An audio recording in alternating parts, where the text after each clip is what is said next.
ب، صوتين مختلفين والمعنى اتغير. طب امتى الأصوات تختلف والمعنى يتغير، وامتى الأصوات تختلف والمعنى ما يتغيرش؟ هلو معانا حلقة جديدة النهاردة من دروس الفونولوجي، وهو الفرق ما بين الفونيمز والألوفونز. تعالوا بينا نشوفه. في بداية الكورس شرحنا الكونستانتس بالتفصيل أو الأصوات الساكنة، كمان شرحنا description لكل ساوند منهم، وعرفنا ال IPA أو الرمز الصوتي لكل حرف ساكن. بعدين أخدنا الفاولز وعرفنا إن الفاولز pure vowels, diphthongs, triphthongs، وأخدنا كمان ال IPA لكل فاول منهم، وعرفنا مكان خروج نطق كل واحد وإيه اللي بيفرق واحد من التاني. النهاردة بقى هناخد مصطلحين جداد في الفونولوجي، وهما phonemes and allophones. هما جداد في الكورس مش جداد في الفونولوجي. طيب phonemes and allophones، ايه الفرق ما بين الاتنين؟ نبتدي بالphonemes. A phoneme is the smallest unit of sound in a language that can change the meaning of a word. If one phoneme is replaced with another, the word changes. يعني هو أصغر وحدة صوتية في اللغة، ولو أنا غيرت فونيم بين فونيم والتاني معنى الكلمة هيتغير، وده اللي كنت بقوله في بداية الحصة أو الحلقة. الفونيمز بتتكتب between two slants، بين شرطتين كده، زي مثلا voiceless P و voiced B. الvoiceless P بيخرج منها هوا P P، أما الvoiced B ب ب ب. هنا الأحبال الصوتية ما بيكونش فيها vibration، هنا الأحبال الصوتية بيكون فيها vibration. يبقى ده اللي بيفرق فونيم من التاني، الصوت مختلف. علشان كده لازم نفرق ما بين نطق ال P وال B. بصوا كده كلمات pat bat، الصوت لما اختلف المعنى اتغير.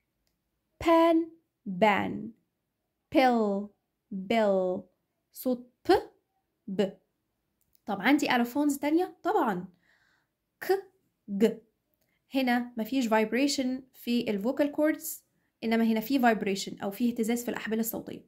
تعالوا نشوف أمثلة. cat gat، cold gold، back bag. يبقى ده كده فونيمز. يبقى الفونيم لو اتغير المعنى اتغير.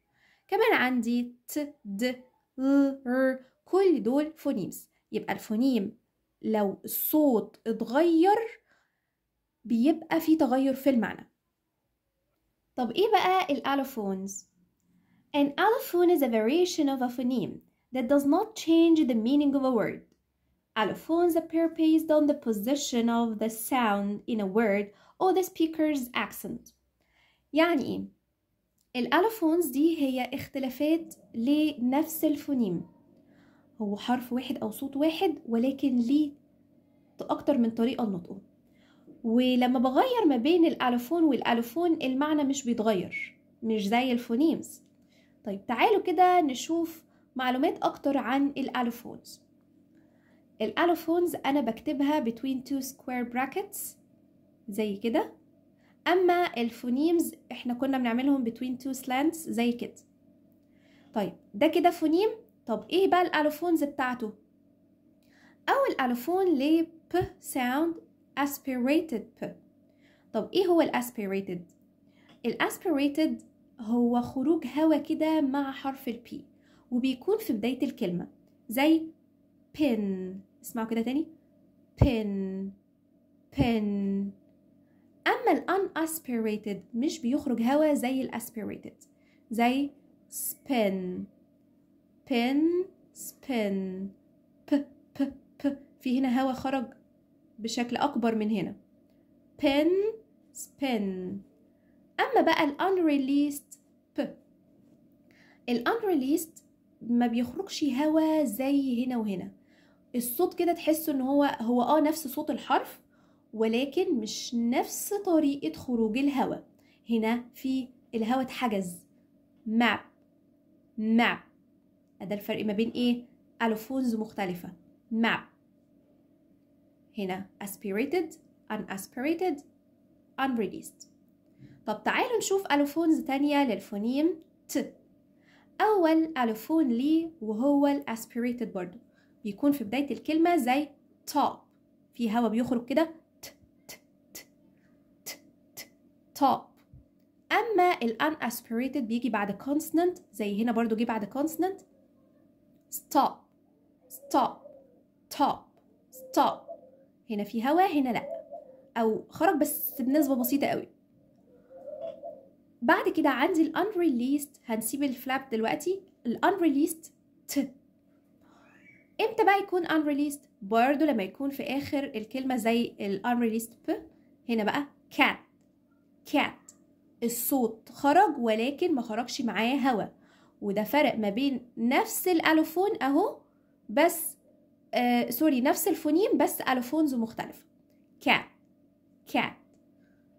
بالنسبة بقى للفلابتي، الفلابتي بقى ومشاكل الفلابتي، هي موجودة في الأمريكان إنجليش أو الأمريكان أكسنت، وبتبقى شبه نطق حرف الراء بالعربي كده، زي مثلا butter water تحسوا إن اللسان كده طلع ونزل أكتر من مرة.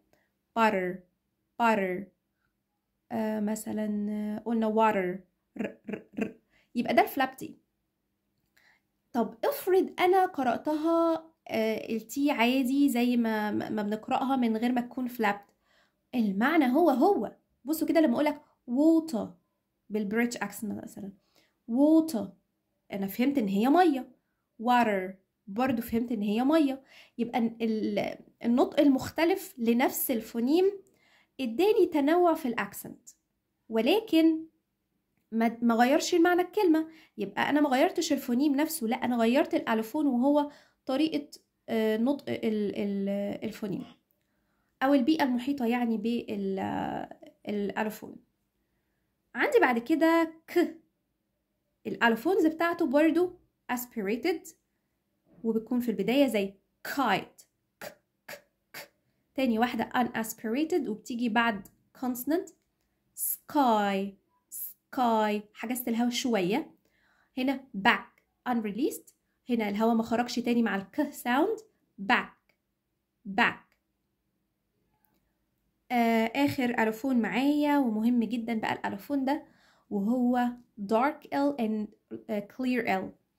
نبتدي بالclear L، ده بيكون في بداية الكلمة زي light، هنا ال L نطقتها بشكل واضح جدا light level.